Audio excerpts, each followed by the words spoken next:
El micrófono de Alicia Perris.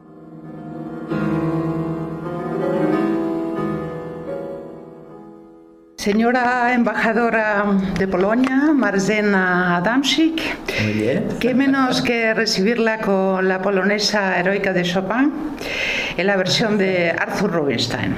Sí, bienvenida al micrófono de Alicia Perris en Radio Sefarad. Muchísimas gracias y además a Arthur Rubinstein, personaje muy entrañable para todos los polacos, incluso se le puede tocar porque en su ciudad natal, en Łódź, en la calle principal hay puesta una figura de bronce suya con un piano de cola mientras interpretaba algo. Entonces la mayoría de los turistas y de los habitantes se acercan para darle una palmadita en el hombro o sacarse una fotografía con el pianista de los pianistas. Para que siga tocando. Sí, señora. En algún lugar. Sé que esa ciudad es muy bonita. Yo la escuché en alguna conversación en televisión, creo, hablando de Łódź, que es una ciudad muy visitable para visitar. Visitable, sí. Todavía quedan muchas cosas por hacer, evidentemente, porque cuando la Polonia comunista era una ciudad más que nada industrial.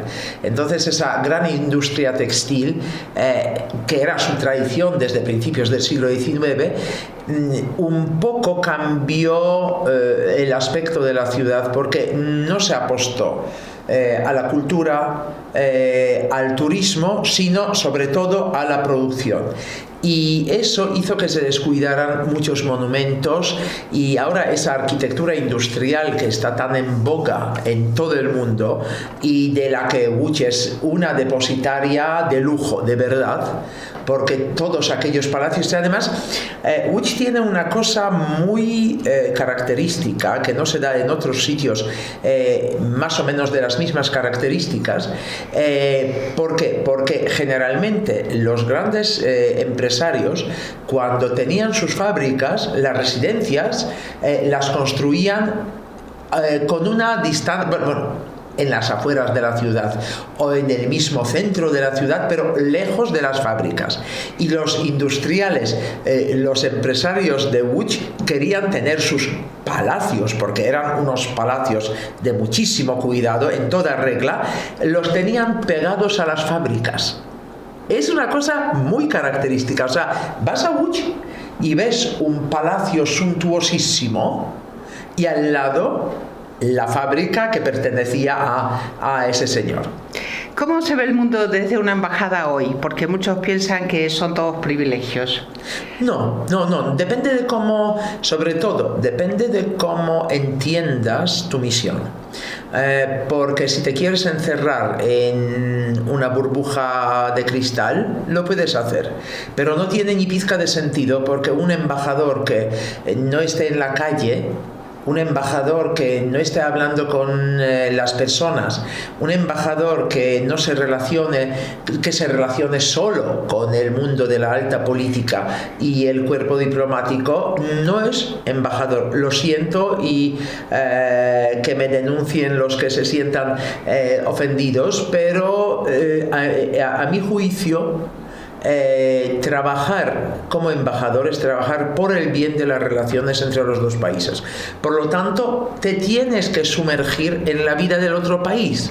No puedes ser solo un observador a larga distancia que contempla una cosa, que la ve desde lejos, que la analiza sin conocer el alma, porque no es llegar a las personas.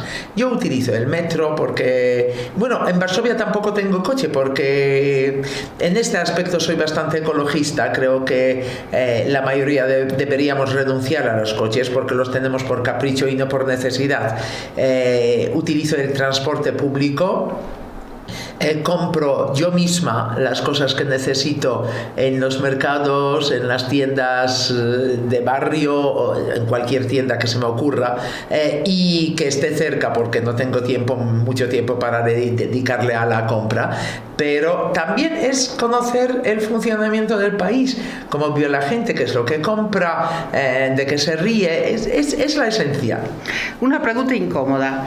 Un antiguo director de la Escuela Diplomática de Madrid, profesor mío en esa institución, y no voy a decir nombres ni fechas, comentaba públicamente que la diplomacia española es la peor del mundo, sobre todo después de vencer a Napoleón y no conseguir nada en el Congreso de Viena. ¿Usted qué opina? No, voy a defender... Es un poco en broma. Y yo voy totalmente en serio, voy a defender a la diplomacia española, con la cual tengo relaciones muy cercanas prácticamente desde que empecé a interesarme por el mundo español. La he observado en América, la he observado aquí, en Polonia, y creo que es precisamente una de las mejores del mundo. Porque los diplomáticos con los cuales he tratado siempre han sido de primerísima categoría, de verdad. Personas muy preparadas, personas que creían en su misión y siguen creyendo, vamos, que... Todos los diplomáticos españoles, por supuesto, no tengo motivos para hablar del 100% de los diplomáticos. No tengo base suficiente, pero todos los que he conocido y todos los que conozco son grandes diplomáticos. Y el mejor ejemplo es Polonia, porque alguien me ha dicho, alguien que no conoce el mundo español, del Ministerio Polaco de Asuntos Exteriores, que Polonia siempre ha tenido suerte con los embajadores de España. Nos han tocado los mejores. Pues no es que hayamos tenido una suerte especial, es que así son los diplomáticos españoles. Así que la diplomacia española voy a defenderla con uñas y dientes porque se lo merece. Y el que no hayan ganado nada en el Congreso de Viena, ¿cuántos hemos sido los que no hemos ganado nada en el Congreso de Viena? Yo creo que era un chascarrillo para ver lo que decíamos los alumnos, ¿no? Primero nos sorprendía y luego nos hacía pensar, ¿no? Otra de Bonaparte, ¿qué opinión le merece su amante, la llamada reina polaca María Walewska? Su hijo parece un gran diplomático y viajó en misión hasta Buenos Aires. Sí, o sea, esta es un mito, es una leyenda, como, vamos, por supuesto, la señora Walewska, la Pani Walewska como la conocemos, fue una de las amantes que más le duraron a Napoleón Bonaparte.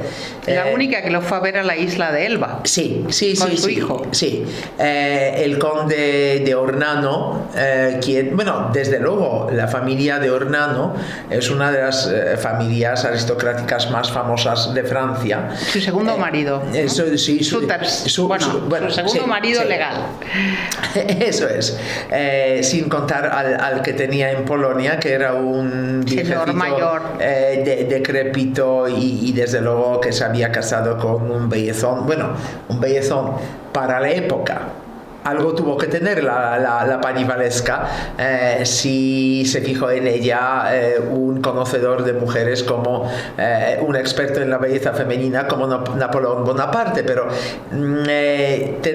siempre tenemos que tener en cuenta que el mito de Napoleón es uno de los grandes mitos de la cultura europea, no de la historia, porque en la historia los calificativos que se le atribuyen a Napoleón son decididamente negativos, mientras que si se trata del mito cultural, por supuesto, en este aspecto, chapeau para los franceses que saben rodear su cultura de unos mitos absolutamente incuestionables, y uno de ellos es Napoleón. Los polacos no hemos sabido promocionar a nuestro Juan III Sobieski, el gran rey de la batalla de Viena, que también contra era los turcos, ¿no?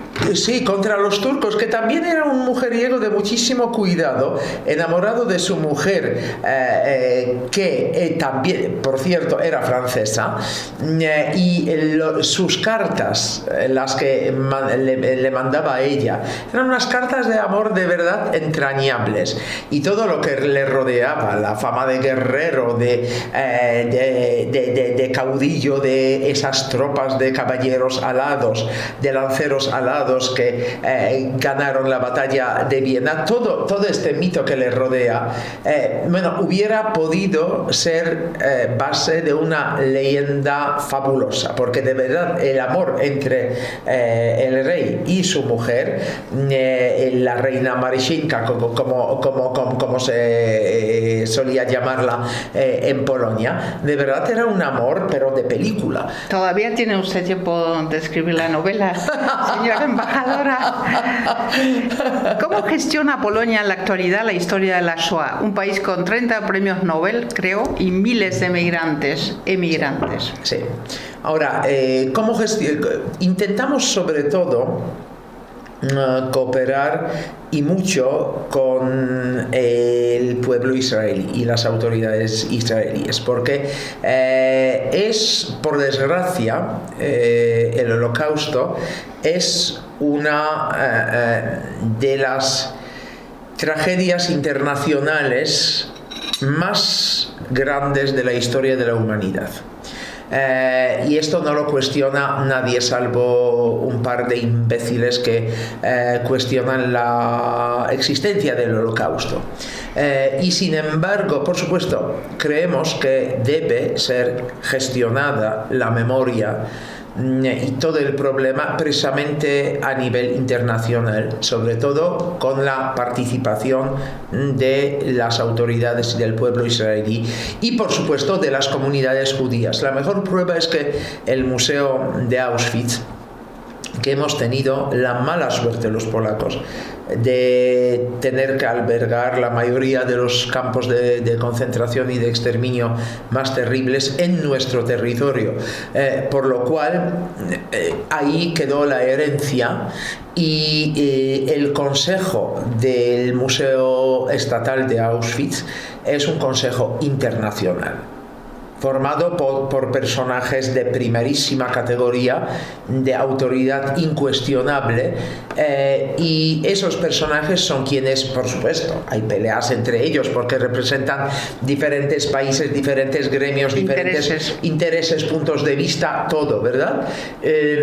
Por lo tanto, hay peleas entre ellos, pero de esas peleas sale el Museo de Auschwitz como una cosa que hay que preservar. Yo recuerdo que pertenezco a la primera generación nacida en Polonia después de la guerra, y recuerdo de niña y de jovencita los debates que hubo, también con intervenciones de los supervivientes, cuyo tema era destruir, asolar Auschwitz, que no quedara piedra sobre piedra, porque el dolor era tan intenso que tanto muchos de los supervivientes como muchos de los especialistas, lo teníamos muy cerca en el tiempo, creían que lo mejor iba a ser derribar todo lo que quedaba para no elevarle un monumento al nazismo. Gracias a Dios prevaleció la teoría de que hay que conservarlo a toda costa para la memoria, para que no vuelva a ocurrir. Y otra cosa, por ejemplo, en el campo de Treblinka, que asolaron los propios nazis, porque por supuesto con Auschwitz no tuvieron tiempo de hacerlo, con otros campos quizá tampoco, pero con Treblinka sí, y ahí incluso sembraron un bosque. Ahora hay equipos israelíes y polacos e israelíes trabajando ahí con las técnicas más modernas. Han conseguido prácticamente reconstruir todo lo que había en ese entorno y trazar pero de manera totalmente infalible, dónde estaban los crematorios, dónde estaba los barracones. Sí, todito. O sea, prácticamente hoy, si alguien se lo propone, se podría reconstruir el campo de Treblinka. Y además rescatar de la tierra, que el suelo esconde todavía muchas cosas, algo que a mí de verdad, bueno, son cosas que no te dejan indiferente, pero hubo dos. Una plaquita de metal en forma de colgante que le dieron a un niño holandés sus padres, con sus datos, que David, que nacido tal y cual, y dirección de su domicilio. Y resulta que se rescató esto, y gracias a la ayuda internacional se consiguió encontrar a los parientes vivientes de ese niño que murió ahí en Treblinka con 8 años. Y otra cosa de verdad tremendamente trágica. Este año todos anuncian ahora el 90 aniversario de la existencia del ratón Mickey, y ahí se rescató una cosa que probablemente un niño tenía en la mano en el momento de ser asesinado en una cámara de gas, y luego desde luego lo tenía que apretar tanto que la manita no se abrió, y su cuerpo fue quemado con una imagen en metal y esmalte del ratón Mickey. O sea, eso, ver esa imagen, por supuesto un poco desfigurada, quemada un pelín por las llamas, pero entera, no te puede dejar indiferente. En Polonia, los nazis decretaron pena de muerte a quien ayudara a los judíos, a pesar de lo cual algunos judíos polacos como Menachem Begin o Yitzhak Shamir llegaron a primeros ministros de Israel, y luego estuvo la organización Segota para ayudar a los judíos.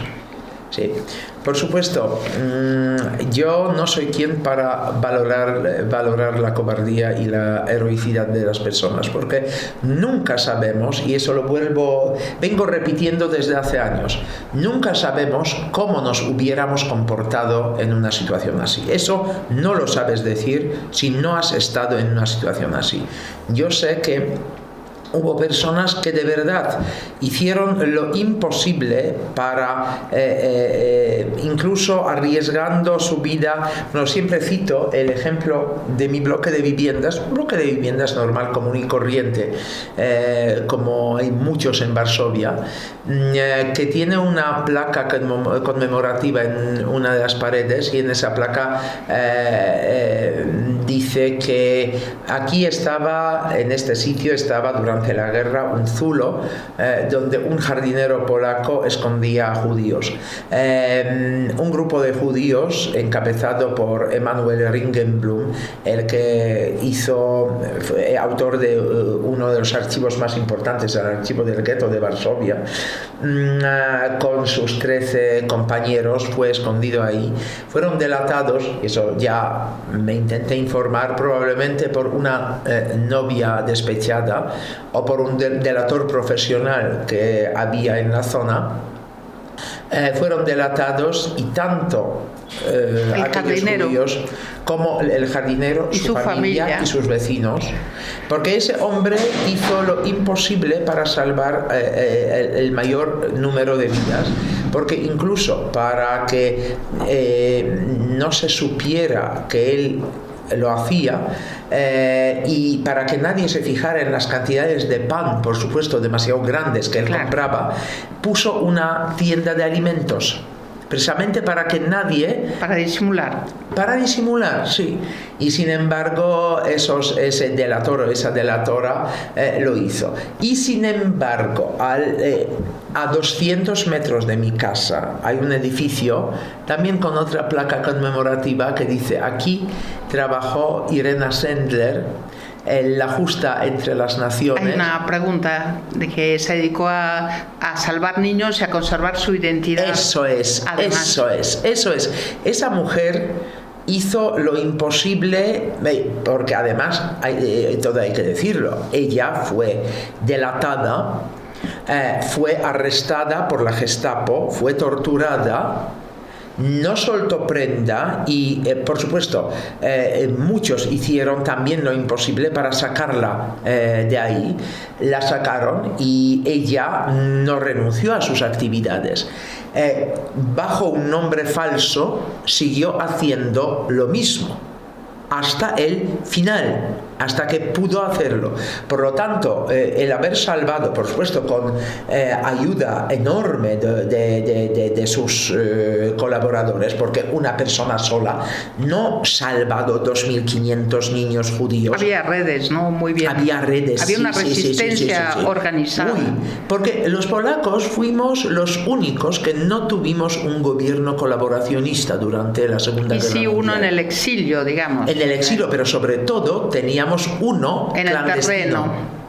Teníamos un Estado clandestino que funcionaba muy bien, porque tenía su propio correo, tenía sus propios juzgados, y de esos juzgados salían sentencias a los delatores que, a pesar del toque de queda, a pesar de todas las represalias que hubo, porque hubo represalias y trágicas, no en vano perdimos 6 millones de ciudadanos durante la guerra de los 27 que teníamos antes.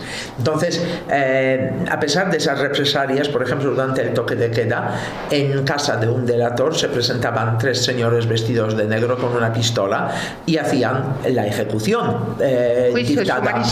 No, el juicio, la sentencia dictada por esos tribunales y luego la ejecución. Y la ejecución, sí. O sea, pero por supuesto era súper difícil. También habría que recordar a Jan Karski, que describió la vida en el gueto de Varsovia, aunque nadie le creyó en Washington, o a Pilecki, que se encerró en Auschwitz, ¿no? Sí, ese era, bueno, visto ahora puede parecer un loco, porque un señor, un oficial del ejército polaco, que voluntariamente hace todo lo posible para que lo encierren en Auschwitz, para ver de cerca lo que pasaba ahí, porque él quería organizar una resistencia en Auschwitz para poder organizar una especie de rebelión y también para poder sacar de ahí a mucha gente. Y cuando él huyó, a los 2 años, estuvo 2 años ahí encerrado. A los 2 años se escapó, una de las escapadas de verdad logradas y muy silenciadas por los nazis, porque era un descrédito. Mala propaganda. Y él escribió unos informes que se conservan hasta hoy en día, unos informes que fueron mandados a todas las potencias aliadas, incluidos Estados Unidos, y cuando, dice la leyenda, no creo que sea leyenda urbana, pero dicen los especialistas que cuando esos informes fueron objeto de conversación con el presidente estadounidense, se desvió la conversación enseguida hacia el tiempo que hacía. Entonces nadie lo quería creer, nadie. O sea, nos dejaron solos con el problema del Holocausto todas las potencias. Entonces, porque son conocidos esos casos de los barcos que no fueron aceptados, llenos de judíos que no fueron aceptados porque nadie quería tener problemas. Y sin embargo, ahora están saliendo los casos de esas personas que ayudaron, no solo polacos, por supuesto, yo voy a hablar de los polacos porque es el tema que mejor conozco, pero sale el tema de los españoles que ayudaron. O sea, a esos de verdad justos entre las naciones hay que premiarlos, pero por otra parte salvo si alguien delataba por dinero, por codicia, pero si alguien delataba por miedo a que perdieran la vida él, su familia, sus hijos, para que pudiera ser salvada una persona, porque cuando los nazis se daban cuenta de que alguien escondía a un judío, todo el bloque de viviendas donde vivían, bueno, era al paredón. Considerado cómplice. Claro. No, y además, ¿sabe? Los polacos y los judíos éramos las dos únicas naciones que se podían matar sin informar a los demás. O sea, si un nazi mataba a un polaco, no era como matar a una persona. Tenían licencia para matar ahí donde estaban, a discreción, sin tener que explicárselo a nadie. Por lo tanto, desde luego, personas así eran ejecutadas enseguida, sus vecinos, sus familias y el resto de las personas que pudieran ser consideradas cómplices. Por lo tanto, sería yo muy injusta si dijera que no eran posturas que se pudieran comprender. O sea, una guerra es una guerra, no hay blancos y negros, porque la guerra libera los peores instintos de todo el mundo, y sobre todo el instinto de la supervivencia a veces te dicta cosas de las cuales luego podrías avergonzarte. Para mí solo queda excluido de toda clase de justificaciones el delatar por codicia, por dinero o por venganza. Esas motivaciones no las voy a aceptar nunca. Las otras no me las atrevo a juzgar, simplemente. El D-Book apareció en Yiddish en 1937. Luego premiaron la película Ida de Walikowski y el pianista Roman Polanski. Son hitos en la cultura polaca. ¿Ha visto Clero en polaco de Smarzowski? No, Clero no, porque desde luego tendría que estar un poco más en Polonia para poder ir al cine. Tengo una situación en casa un pelín complicadilla, que cuando voy a Polonia me quedo en casa y prácticamente no me muevo de ahí. Por lo tanto, no la he visto, pero las otras películas, yo recuerdo con especial cariño a la película Pianista, porque conocía al señor Spielmann, que es el verdadero protagonista, y además yo quería, cuando se hizo público que Roman Polanski, por cierto salvado también del gueto de Cracovia por una familia polaca, y el señor Spielmann, cuando se hizo público que Polanski iba a hacer esta película, yo quería traer al señor Spielmann aquí a España para que él pudiera hablar largo y tendido, porque era un narrador nato. Yo recuerdo nuestras conversaciones por teléfono cuando en teoría solo queríamos fijar la fecha, y las conversaciones duraban 1 hora, 2 horas, 3 horas, porque hablábamos de todo. Cosas. Por supuestísimo, era un conversador, un comunicador de verdad fabuloso. Ya estaba el billete hecho y expedido, ya estaba todo preparado, y el señor Spielmann, por desgracia, murió. Lo sentí muchísimo, pero yo le tenía un cariño enorme porque era una persona tan entrañable, y además en Polonia dejó un acervo de canciones populares, porque era un compositor de cosas ligeras, sobre todo, por lo menos así lo conocemos los polacos y lo recordamos. Dejó un patrimonio de no sé cuántos miles de canciones que canturreábamos todos, famosísimas después de la guerra. Querría agregar algo más, embajadora. Hay tantas cosas que le quisiera haber preguntado, pero tenemos poco tiempo. El tiempo de la radio es un tiempo corto, limitado. Hay un texto también que acompaña, y música que acompaña esta entrevista, que usted podrá ver y que le enviaremos. ¿Querría cerrar usted la entrevista antes de la despedida? Bueno, sobre todo, quisiera decirles a nuestros amigos de origen judío que Polonia es un país amigo y que no se crean algunas de las cosas que se dicen. Por supuesto, siempre en todo el mundo hay brotes de antisemitismo, de xenofobia, y ningún país se libra, que nadie me diga que hay países totalmente libres de este tipo de sentimientos muy bajos. Pero si quiere comer judío en Varsovia, en Cracovia, en todos los sitios de Polonia, bueno, y en Łódź, comida kosher. No solo la kosher, simplemente la comida judía, porque recuerde que en Polonia teníamos también una cocina judía fabulosa. Imbricada en la propia cocina polaca. Por supuestísimo, no todo era kosher, pero restaurantes que sirven comida judía, muchísimos.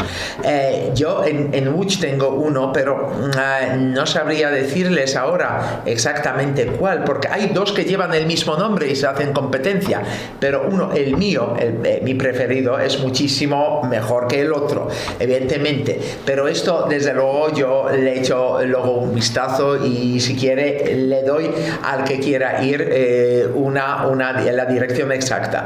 Y luego, si alguien está en Cracovia, que vaya a la judería de Cracovia, que es una cucada.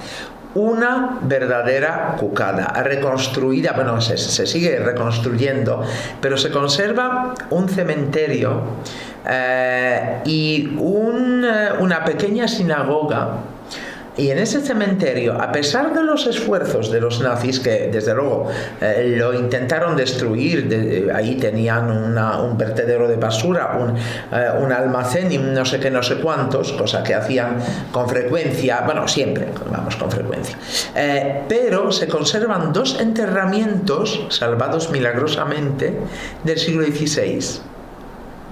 O sea, de los tiempos cuando, por supuesto, había millones de judíos en Polonia, y esto se mantuvo hasta la Segunda Guerra Mundial. Hasta aquí la entrevista con la señora embajadora de Polonia, Marzena Adamczyk. Señora, fue un lujo y un honor. A ver si consigo... Un lujo para mí y un honor para mí también. Compartido. A ver si consigo agradecérselo en polaco. Usted me corrige. Bardzo dziękuję, pani ambasador. Muy bien. Y yo también. Bardzo dziękuję. Hasta un próximo encuentro con los oyentes de Radio Sefarad en el micrófono de Alicia Perris. Shalom. Muchísimas gracias a todos los oyentes y un besito a todos.